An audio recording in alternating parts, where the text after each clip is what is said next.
Before Ireland was a land of saints and scholars, it was a land of gods and light, a place where creation itself spoke in storm and flame. This sleep story is part one of a 3-part journey through the old myths of Ireland, where we walk beside the Tuatha Dé Danann, the bright immortals who shaped the island and vanished beneath its hills. We'll meet Nuada, the Silver King, whose hand of flesh was replaced by one of magic, and Balor of the Evil Eye, whose gaze could burn armies from the earth. Here we meet the Morrígan, the phantom queen who watches battles from the shadows, whispering fate to the dying. But who were these beings really? Were they gods, ancestors, or echoes of something older still? Let us begin where light first touched the green hills of Eru at the dawn of the gods.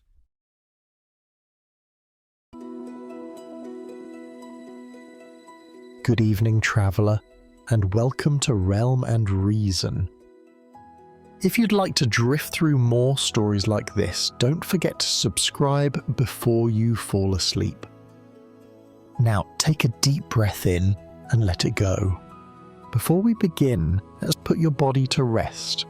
Start by resting your attention at the top of your head. Notice the sensations, not just the image of the body, but the feeling of it. Slowly move down through your body, spending about 5 seconds on each part. With every exhale, let that area soften. Imagine your breath traveling through each place you focus on, releasing tension as it flows. Keep moving downward through your eyebrows, your cheeks, your neck and shoulders, your hands and fingers, down through your legs to the very tips of your toes. And now, release the whole body, let yourself drift and rest. Close your eyes for a moment. Imagine the soft sweep of wind brushing across the green cliffs of Muir, the cry of a lone seabird circling above the mist, and the rhythmic hush of waves rolling endlessly against stone. The land is alive, alive with memory, song and story. Ireland, or Ere as her ancients knew her, is not merely an island on a map. She is a breathing spirit, her hills and rivers the body of a goddess who has never truly slept. The Irish say that to walk the countryside at dusk is to walk through time itself. Every mossy ruin, every ring of stones, every shadow cast by moonlight hides an echo of what came before. Beneath the heather, gods once walked. Along the shores, warriors fought for love, for land, and for glory. And through the mists still wander the spirits, the Extius, the people of the mounds, who watch the mortal world from just beyond the veil. Long before the written word ever touched parchment, the Irish people carried their world in their voices. Around the hearth fires, under thatched roofs trembling in the Atlantic wind, stories were sung of heroes and kings, of curses and blessings, of beauty so powerful it could destroy kingdoms. In those songs lived the first truths of Ireland. Not historical truth, perhaps, but the deeper truth of what it meant to be alive in a world enchanted. The old storytellers were not merely entertainers, they were keepers of time, bards, druids, poets. Their words were spells, and their memory was the library of the people. To tell a story was to summon it back into being, to breathe the past into the present. And so tonight, as you rest beneath the quiet murmur of your own thoughts, we too will summon those ancient dreams. We'll wander through the age of the gods, the age of heroes, and the fading twilight when myth and man became one. Let your mind drift now. Hear the rain on stone. Feel the flicker of a warm fire painting amber light on the walls. Tonight, we remember the world before forgetting.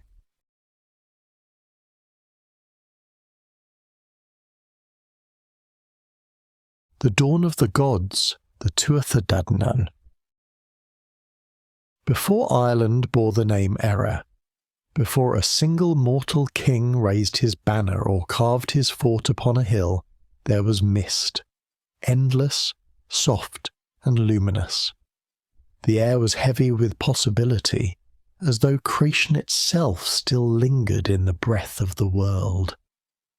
Out of that silvery haze came the Tuatha Dé Danann, a people half light, half shadow, gods who were craftsmen, poets, warriors, and dreamers, all bound to the great mother Danu.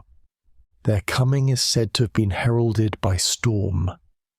For 9 days and nights thunder rolled over the seas, and lightning danced across the waves like serpents of fire. Then, at dawn, a strange glow appeared in the west. It was not the sun, nor the reflection of the moon, but something otherworldly, the light of ships sailing upon the clouds. When at last they descended, the wind fell silent, and even the birds paused in flight. Some accounts describe their approach in dark clouds, and tell that once ashore they burned their ships so that no thought of retreat would cling to them. The smoke and mist were so dense that onlookers believed they had truly come cloaked in cloud. The Tuatha Dé Danann had arrived. No mortal eye had ever seen such beings. Their hair shone like bronze and gold, their eyes glimmered with the blue of deep waters, and their speech carried the music of the world's first dawn. They brought with them treasures beyond mortal reckoning, 4 sacred gifts taken from the northern cities of wisdom. From Phalius, the stone of fall which cried out beneath the feet of the rightful king. From Gorius, the spear of Lu, blazing with unstoppable fire.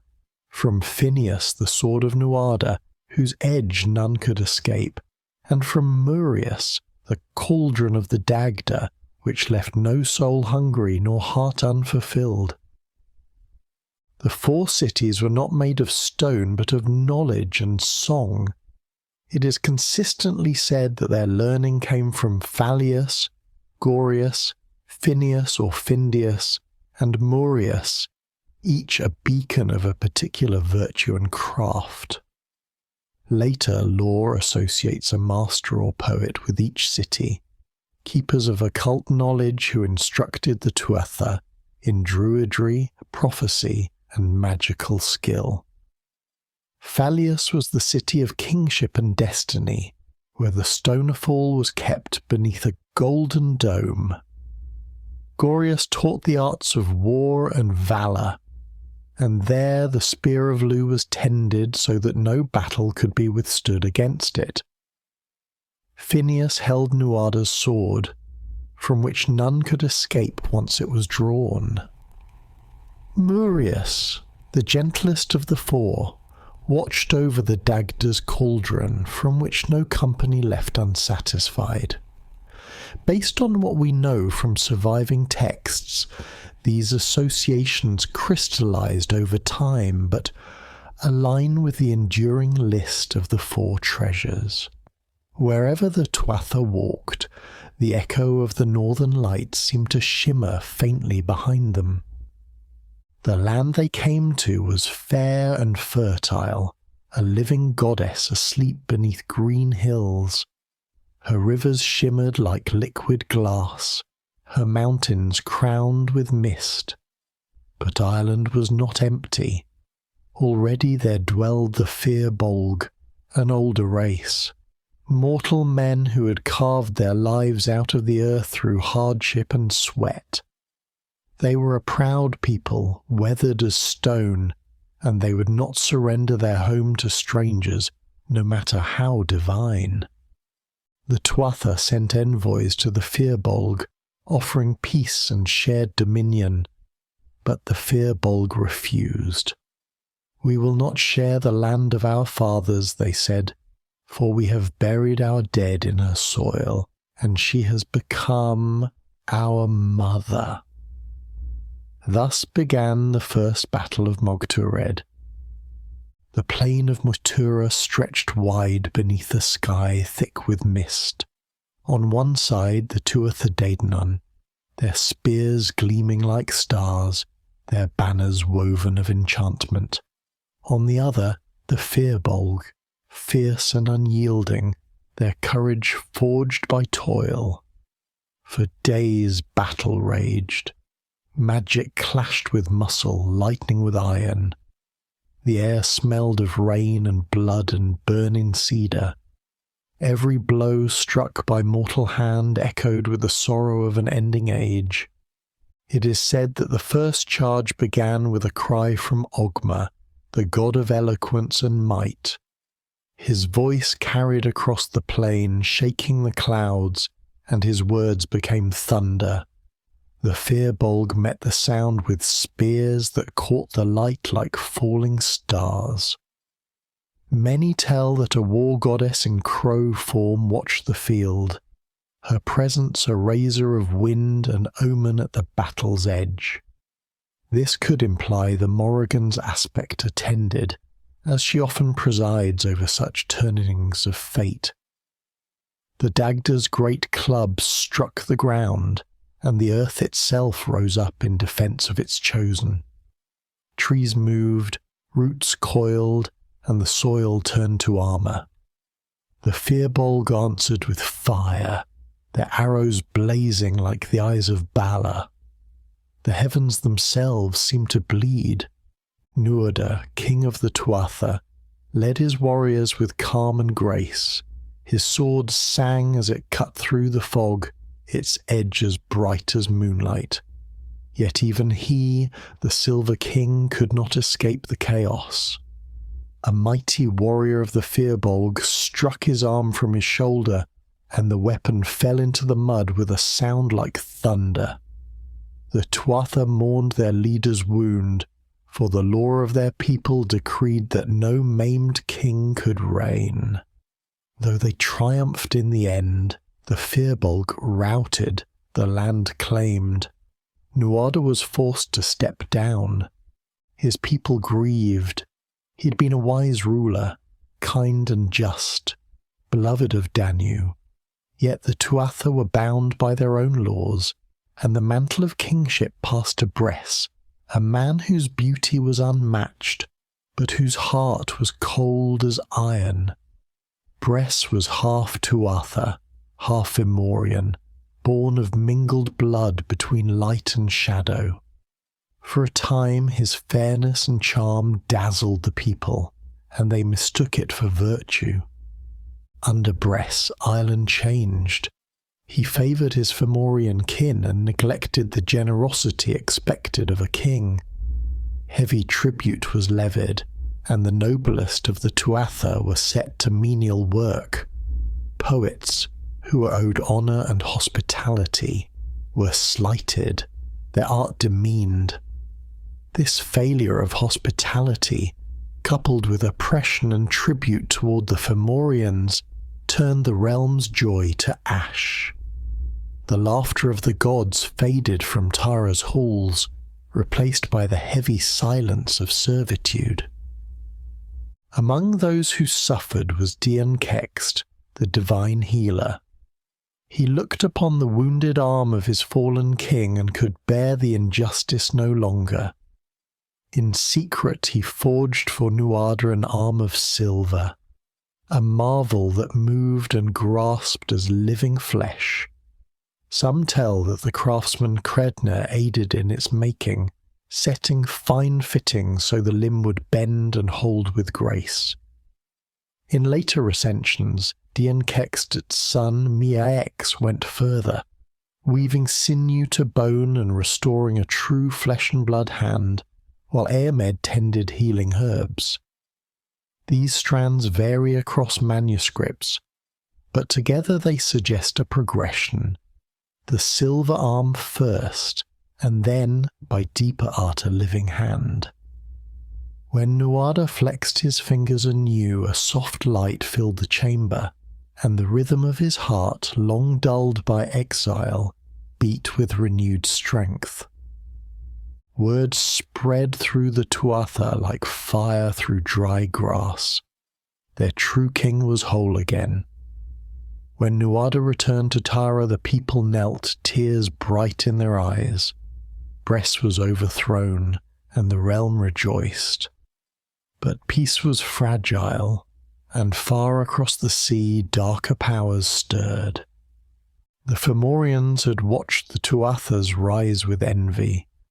They are remembered as beings of the deep, giants and shadowkin whose strength moved like storms.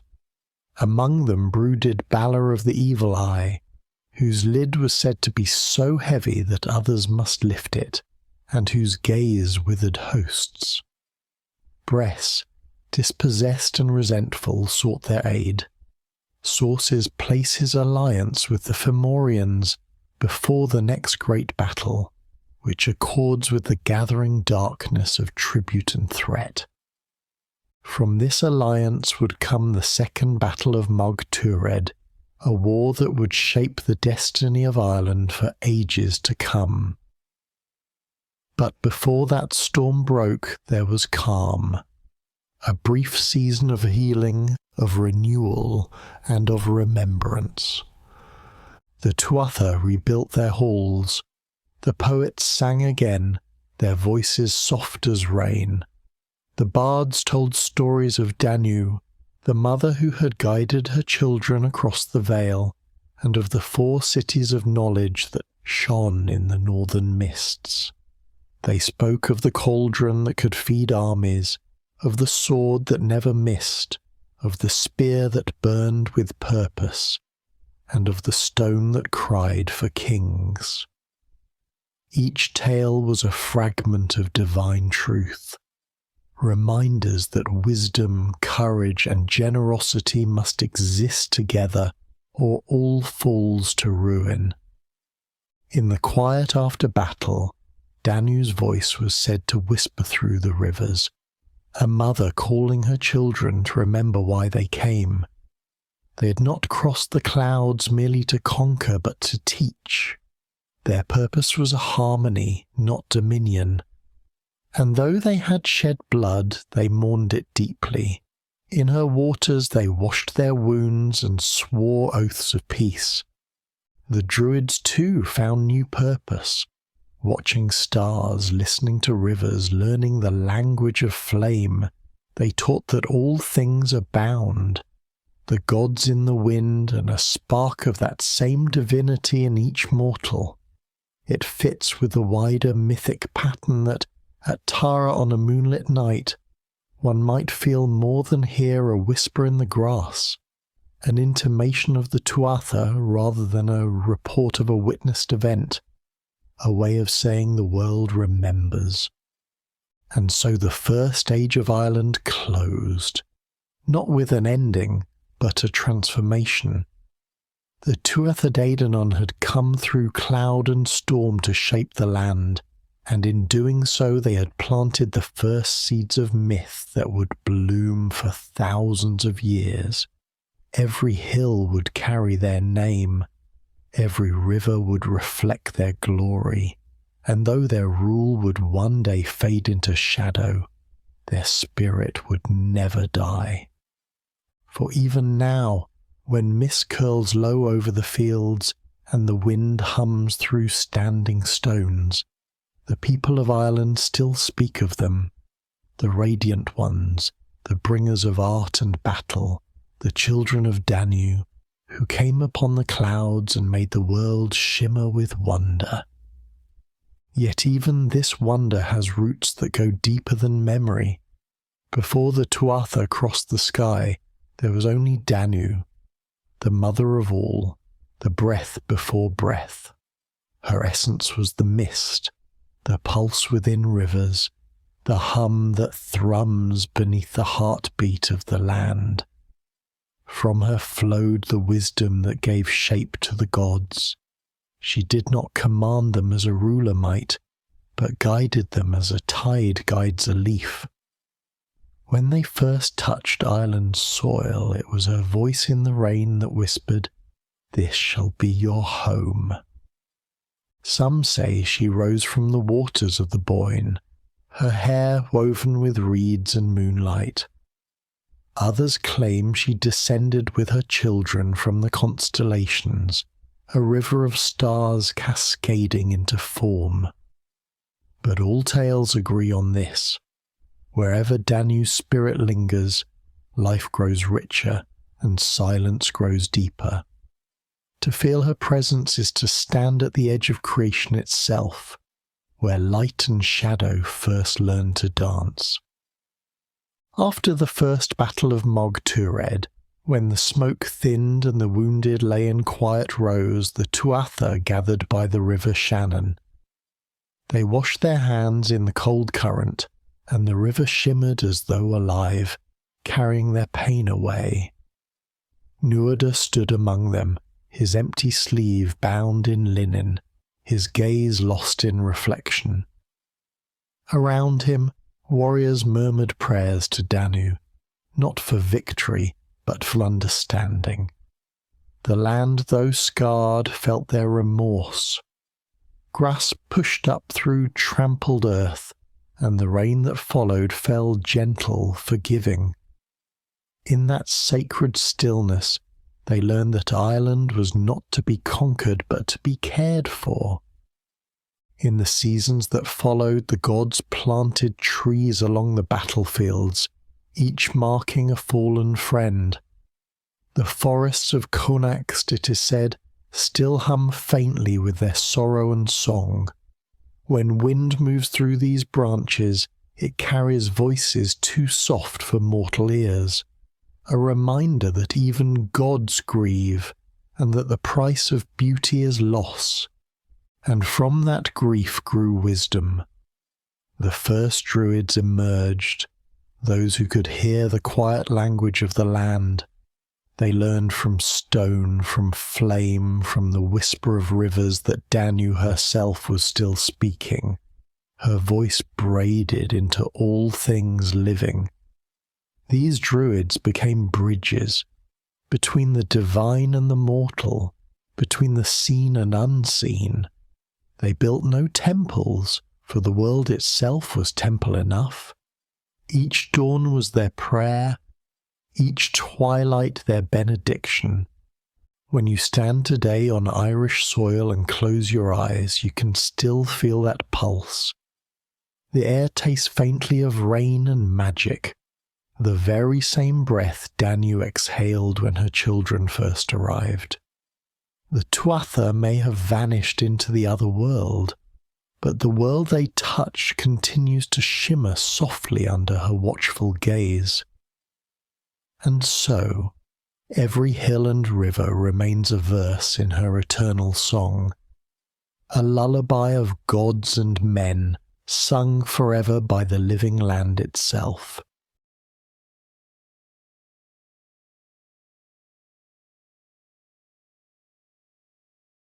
The Silver King and the Dark Lord, Nuada and Balor of the Evil Eye. Under the silver crown of Nuada, peace returned to Ireland like rain after a dry season. Streams, which had run dull and hesitant under Bress's mean-spirited rule, cleared to glass. The wind smelled of wet grass instead of smoke. In Tara, harp strings woke like birds at dawn, and poets were welcomed again with bread and warmth. Hospitality, the secret soul of the island, came back into the halls, a cup offered before any question, a seat made ready without asking a name.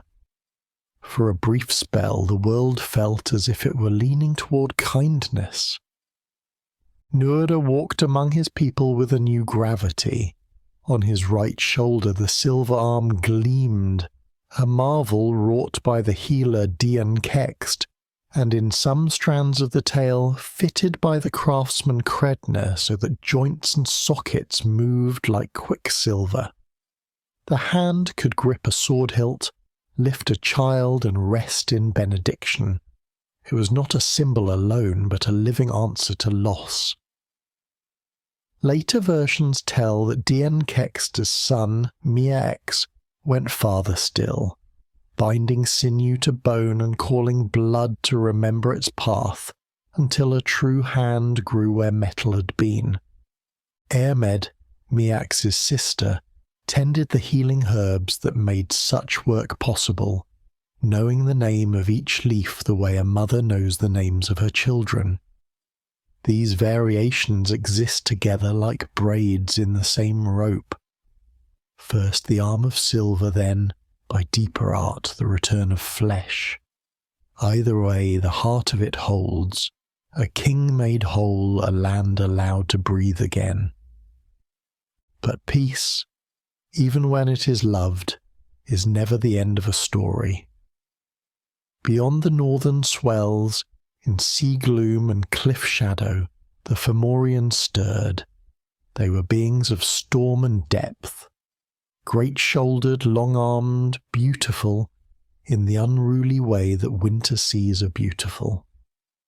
When they laughed, it sounded like iron chains striking an anvil. When they were silent, the air thrummed like a taut rope in wind. Tribute had once come to them through breath, and taste, for some, is enough to birth hunger. Their king was Balor of the Evil Eye. He'd been born with a lid sealed shut over a monstrous gaze, the lid thick and heavy as a stone tablet. It is said others had to haul that lid upward with hooks and ropes. It is said the eye could scorch fields, blacken the sky, and tear the music out of a man's chest with one glance. Prophecy had already threaded its needle through his life, a warning that he would be killed by his own grandson. Balor, like many who fear fate, try to outwit it with walls. On a sea-washed island, he set a tower for his daughter Aethna. Some call her Ethlen, some Ethnia, and locked her away from any man's sight. No child, no grandson, no end. The plan was clever, in the way a locked door is clever. It kept out thieves and let in destiny. Cian of the Tuatha found his way to that tower with the aid of the druidess Birog, whose craft is described as quick and sea-bright. He met Aethna not as a conqueror but as a listener. Between them something tender began that iron cannot refuse. From that hidden love came a son, a boy with daybreak in his eyes. When the truth reached Balor, he raged. His orders ran like cold wind through the island. Find the child. But the boy was already elsewhere, and elsewhere was a wide word. Some say he was fostered by Manannan MacLear, the Sea Lord whose cloak is fog and whose road is the shifting tide. Others place him in the care of Tailtiu, the noble queen who had laboured to clear the thick forests for fields so that people might plant and not starve.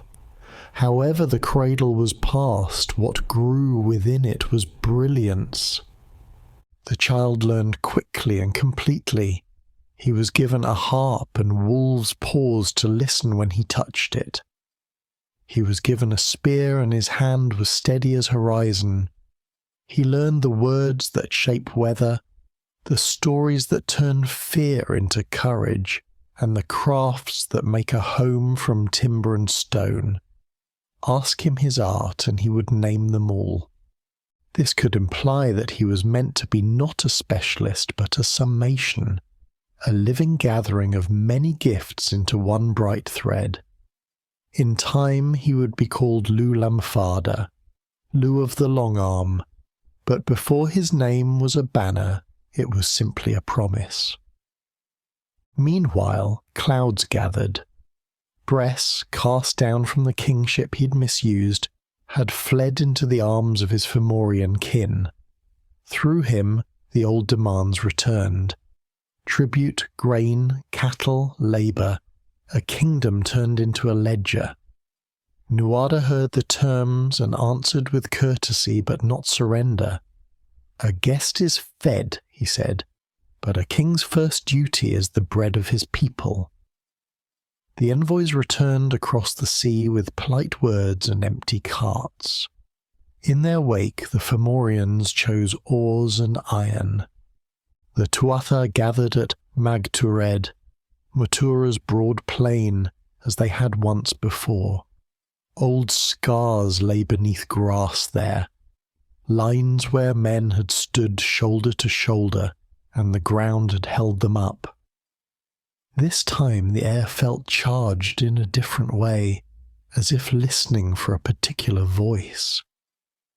It was on the eve of the great council at Tara that a young stranger came to the door.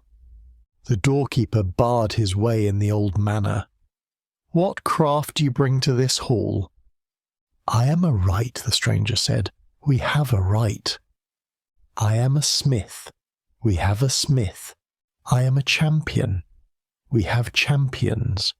I am a harper, a poet, a historian, a sorcerer, a physician." With each claim the doorkeeper replied, steady as a metronome, "We have one of those." "Do you have?" the stranger asked finally.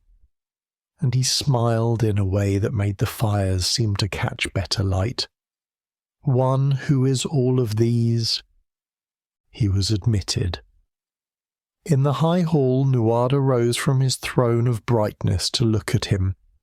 The newcomer's gaze felt like morning after rain, clarity with warmth inside it. He bowed, and the Silver King's heart eased as it does when a missing piece returns to its place. "I am Lu, son of Kian," the stranger said, "raised by the sea's wisdom and the labour of the plain. I have come because need called me." Nuada was not a jealous king. He was a steward of a country that he loved more than victory, and he recognized when the world sent the exact help required. He welcomed Lu not merely as a champion, but as a counselor. This tells something about the Tuatha that is easy to miss. Their strength was not only in craft and weapons, but in the humility to let the right hands hold the right tasks. Preparations moved like a tide through the camp. Smiths sang to iron until it agreed to be sharp. The Dagda, generous and vast, walked the lines with his great club across one shoulder, its heavy end and healing end glinting alternately in the low light. Ogma carved words upon stones and shields so that even silence would remember its courage. The Morrígan crossed the field in crow shape, black wings tasting currents and omens. Based on the older poems, her presence at such hours is less a single scene than a kind of atmosphere, a pressure of fate, a whetstone for fear, a promise that the day will matter. In the healing tents, Dian Kext's people steeped leaves in water warmed by small fires. Ermed's fingers moved like moth wings over bandage and skin. Mia X, in those tellings that keep him alive, hummed as he read the map of blood beneath the surface. The army learned then what wise armies know, that victory begins in hands that bind and brew as surely as in hands that bear spear and shield. Dawn lifted the edge of the sky, and the Fomorians arrived like weather rolling in. Their line was deep and dark. On the breeze came the iron smell that follows lightning. Their champions strode forth, leaving prints in the turned earth that filled with water where they passed. Behind them moved the standard of Balor, an eye sewn shut upon a field of dark gold, a promise made in thread. The first clash was thunder. Spears rang, shields took blows like drums paced too fast. The Tuatha shone bright and quick, darting where weight left gaps. The Fomorians pressed with heaviness that did not tire. Back and forth the line bent as if the plain were a bow and the army's its arrow. By evening both sides held losses and ground. Those carried from the field to the healer's well were dipped and reknit. The spring at Slain, which in some versions is a place and in some a presence, sent men and women back into the fight with wounds closed and breath steadied. The Fomorians looked on and scowled. Despair does poor work when its target refuses to stay broken. Night came. The Tuatha sat around small fires and let their blades lie still for a time. Lu moved among them quietly, speaking few words, listening to many. Nuada sat a little apart like an oak aware of its roots, weighing strategy and cost. In certain tellings he and Lu clasped arms, not as kings and rivals but as a steward and the one he's chosen. Tomorrow, Nuada said, we will need both steadiness and the precise strike.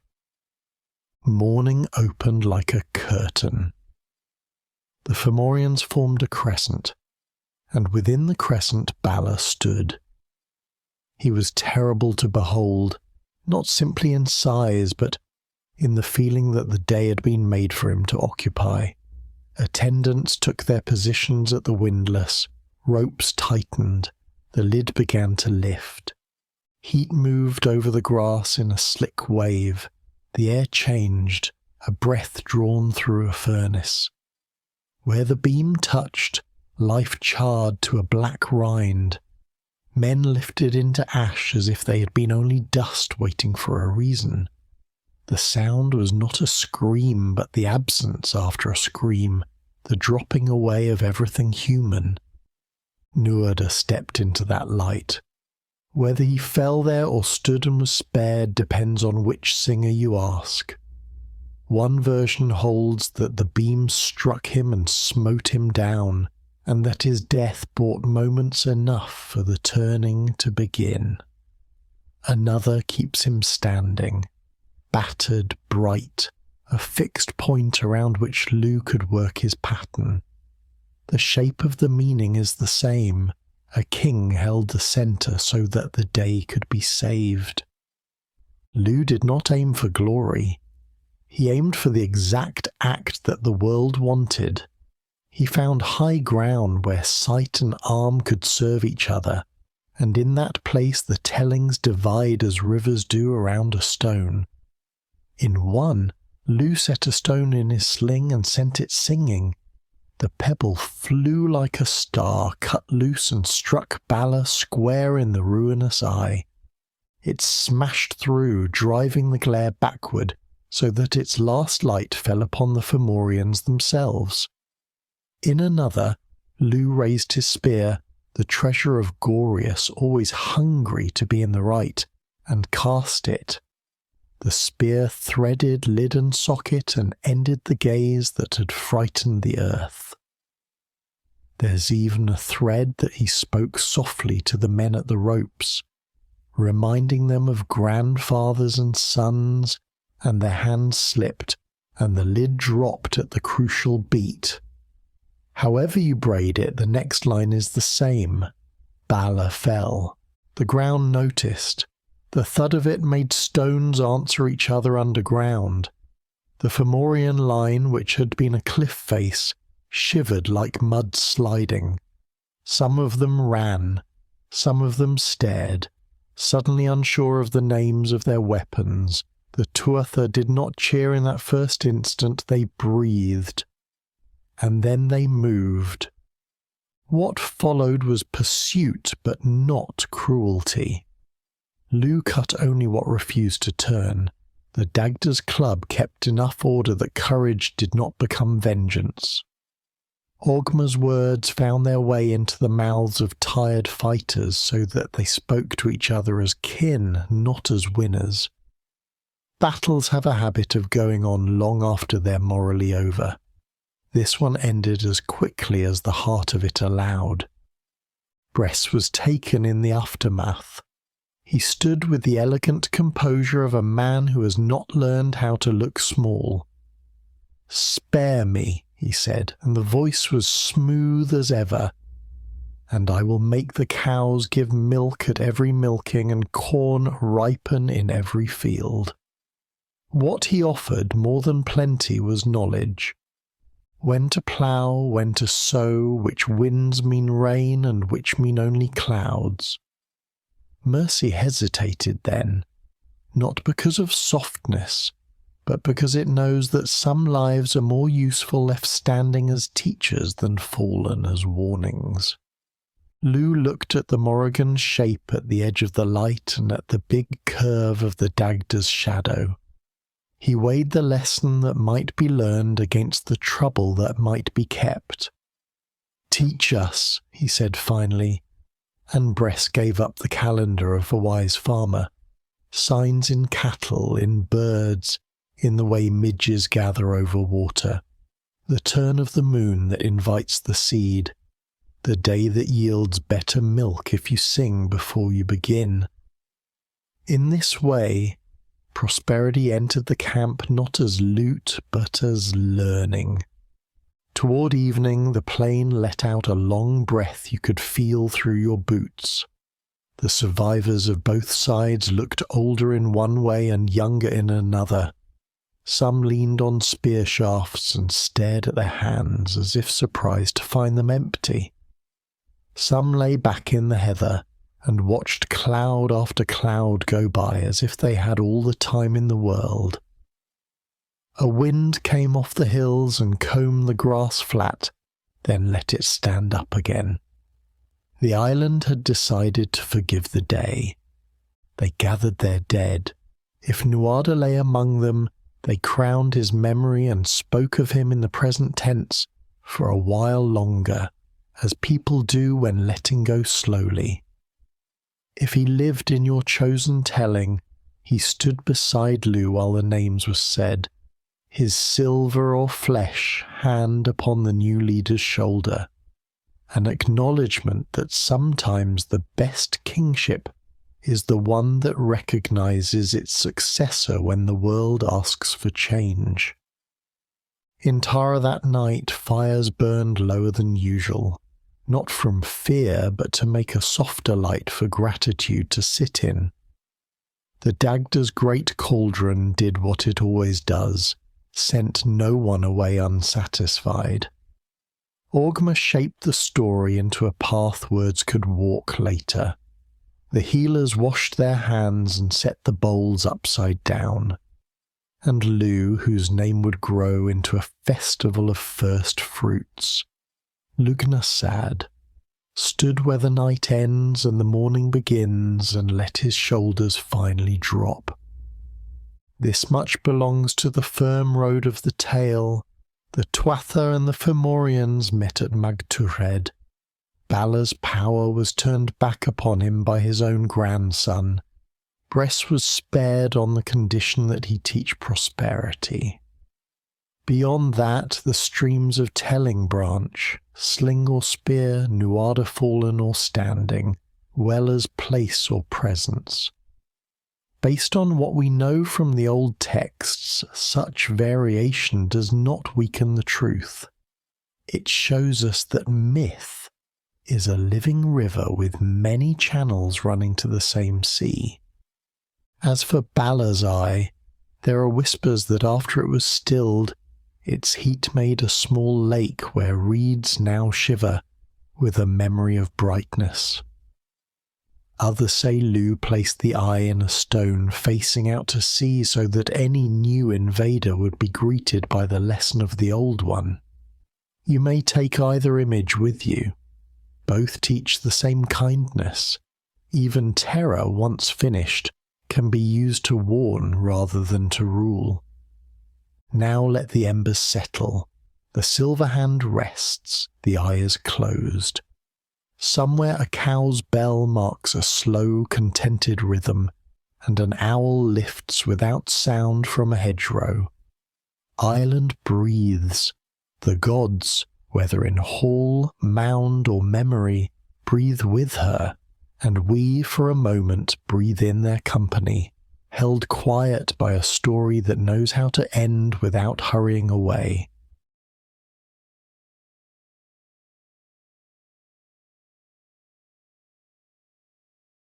The Morrigan, Phantom Queen of War and Fate. Let the air grow heavier, as though the very night leans closer to listen. The wind outside softens, yet carries a hum beneath it, something between breath and song. That is where she lives, in the hush between heartbeats, in the storm that remembers your name. This is the story of the Morrigan, the Phantom Queen, the shapeshifter of battle, prophecy and desire, whose wings have brushed against every edge of Ireland's myths.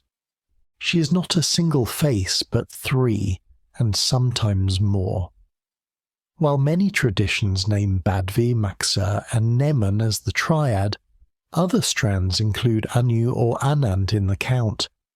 Based on what we know from the manuscripts, the title Morrigan may have referred to the grouping whose membership shifts by tale.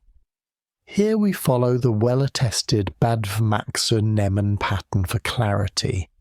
To call her the Morrigan is to name a gathering of powers, a trinity that changes with the telling. In some songs, she is Badv, the crow who screams over the field of slaughter. In others, Maxa, who runs faster than horses and bleeds with the pain of women and warriors alike. And beside them often walks Neman, frenzy embodied, laughter sharp enough to break a man's mind. These are not sisters of comfort, they are sisters of truth. Together, they are the trembling edge of fate, the breath before a charge, the silence after a king's fall. The Morrigan first entered the world not as a demon or a saint, but as necessity itself. War and birth are twins in her lore. Both demand blood, both give life in exchange. When the Tuatha Dé Danann came to Ireland, she moved among them unseen, choosing whom to favour, whom to destroy. It is said that she and the Dagda, the great father of plenty, met by a river before the Second Battle of Mogtured. Many sources place this meeting at Samhain by the river Unius, often modernised as the Unshin in Connacht, where she's described as washing and standing with one foot on either bank. The Dagda's union with her there heralds the Tuatha's victory to come. This aligns with the strands that place her as both omen and active ally before the battle, rather than a distant onlooker. The Dagda had gone ahead to scout the enemy, weary and alone, and there, by the unquiet waters of the river Unius, he met a woman washing blood from armour not yet worn. Her hair was black as crows' wings, her eyes bright with the knowing of endings. She looked up as he passed, and spoke his fate in a voice like rain on iron. In the tales the Dagda lay with her there among the reeds, and when he rose she promised him victory. But she also told him what victory would cost, that he would not live to see the full peace that followed, that Ireland's freedom would come bound to sacrifice. This moment, half prophecy and half love, tells us what kind of goddess she is. Not cruel, but clear. She does not demand blood. She reminds us that blood will always be asked. When dawn rose on the field of Mogtured, the Morrigan stood above it in crow form, her cry mingling with the hiss of arrows. Some say her wings brushed the spears of the Tuatha, filling them with courage. Others say she flew above the Fomorians, sowing confusion until their lines broke apart. After Balor fell, she proclaimed the victory to the rivers and the hills, shouting across Ireland that the age had turned. Some tellings even preserve her words as a kind of blessing on the land, a vision of peace rising after slaughter, which matches the tradition that she announces victory across the royal heights and waters of Ireland. Her voice was not a song, but a storm that made mountains tremble. Yet even in triumph there was sorrow, for in every death she saw her own reflection, and the knowing of all fates weighed upon her feathers. Badv's cry is the first sound of her we hear in most tales. Her voice is the scream that breaks courage or sharpens it, depending on the heart that hears. She is the heat of panic, the cold of realization. Some poets call her the battlefield incarnate, where soil drinks life and gives silence in return. When she flies over a warrior, her shadow writes his name in the ledger of the dead. But it is not always punishment. Sometimes it is release, a calling home. Maxa, by contrast, moves on the ground. She is the one who runs. Long before the tales of Cuchulainn, she appeared before the men of Ulster disguised as mortal woman. She lived as a wife among them, swift and strange, until the day a foolish boast forced her to race the king's horses, though she was heavy with child.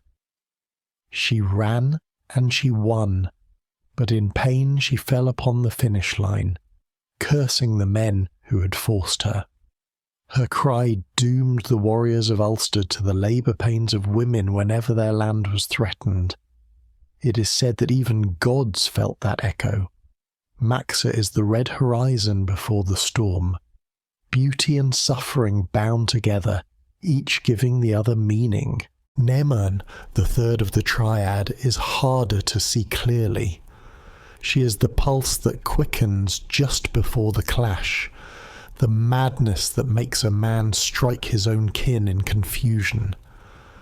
The old poets wrote that her laughter rolled through armies like thunder, driving warriors to frenzy. In her we see that terror is not only destruction, but transformation, that chaos too serves creation. To feel Neman's presence is to feel one's boundaries thinning, the self dissolving into the great terrible rhythm of life's endless surge. The Morrígan shifts between these faces as easily as a shadow shifts with the sun. To call her one name is never to bind her. Sometimes she's all three, sometimes she is none, only a dark river curling around the edge of a dream. It is said that when she appears at a ford, washing blood from armour, the one whose armour it is will soon die. A motif that often belongs to Badv and is also found in the washer at the ford tradition. This could imply that the tale preserves overlapping layers of omen linked to her names. Yet she is not the killer. She is the witness, the reminder that fate always keeps its appointments. Her most haunting encounters are with heroes, none more so than Cuchulainn, the Hound of Ulster. Their story is not a simple one of love or vengeance. It is a conversation between destiny and defiance. One morning, as Cuchulainn prepared for battle, a woman appeared to him in a red cloak, her hair dark as storm clouds. She offered him her love and aid, but he refused her, saying his heart was already given to war. Her eyes cooled like coals dimming. "Then you shall have war," she said, and vanished. Later that day, as he fought, a black eel coiled around his legs.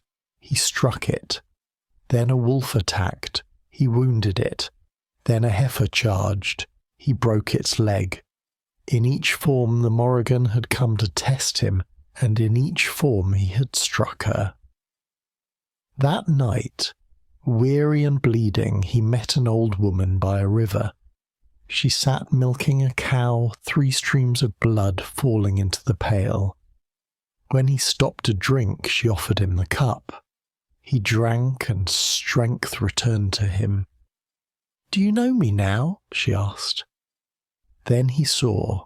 It was she, the Morrígan, wearing age like another mask. "I heal what you have broken," she said, and disappeared again. In that exchange lies the strange balance of her power. She destroys, and she mends, she tests, and she teaches. Her prophecy of Cuchulainn's death came not as punishment, but as truth. On the eve of his final battle, she appeared once more, in some strands as a washer at the ford foretelling doom, in others as a crow poised upon the standing stone, each version keeping the same centre: the day would take him. "This day," she said, "your blood will feed the earth." Cuchulainn nodded, for he had always known. When he fell at last, tied to a pillar so he would not fall to the ground, the Morrígan perched upon his shoulder. The wind died. For a heartbeat, even death held its breath. Some storytellers whisper that when her wings beat above the dying, it is not to mock but to guide. She carries the soul through the thin veil, over the waters that divide the seen from the unseen. Others say she weaves the names of the fallen into the mist so that memory will not forget them. Perhaps both are true. The Morrígan is, after all, both the cry and the silence that follows. In her transformations she reveals her nature. As a crow, she is the watcher and the harbinger. As a maiden washing armour at the river, she is inevitability made visible. As a woman by the hearth, she's the restless whisper in our thoughts, asking whether courage still stirs within us. And as a storm, for sometimes she is that too. She's the chorus of all things ending and beginning at once. Her beauty is the kind that wounds, her terror, the kind that clarifies. Imagine her now, rising from a river at dusk. Water threads her hair, her eyes are mirrors filled with lightning. Around her, the air is full of voices, not screams but murmurs layered like leaves. Each voice speaks a name, a place, a memory. These are the dead she has carried, and they speak through her, a chorus of what was and what must come. She turns, and for a moment you could swear she smiles. Not kindly, but knowingly, as if to remind you that you too are part of the pattern. The Morrigan's domain is not cruelty, it is consequence. She does not choose who dies, but she reminds us that all choices circle back to that same river. When poets called her the Phantom Queen, it was not because she haunted graves, but because she ruled over the spaces between. To meet her is to understand that endings are not voids, they are doors. There is an old saying that when the crows gather on the battlefield before dawn, they are not carrion birds, but her heralds, reading the stories of men who will fall that day. Their wings catch the last starlight, and the world itself seems to hold its breath. The wind may rise, the grass may bend, but the moment before blood is spilled belongs to her. And yet, for all her fearsome forms, she is also poetry itself, the rhythm of life's frailty spoken aloud. In the oldest texts, after the battle is done, the Morrígan flies across Ireland proclaiming peace. The refrain often rendered as peace to heaven, heaven to earth. carried from royal heights to river mouths. This supports the view that her office includes closure and renewal, not only the cry before blood. She lands upon stones and streams, naming each by what has been won and lost.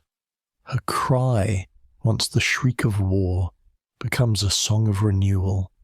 It could imply that destruction in her hands is only half the story, that even ruin can be the soil where something new begins.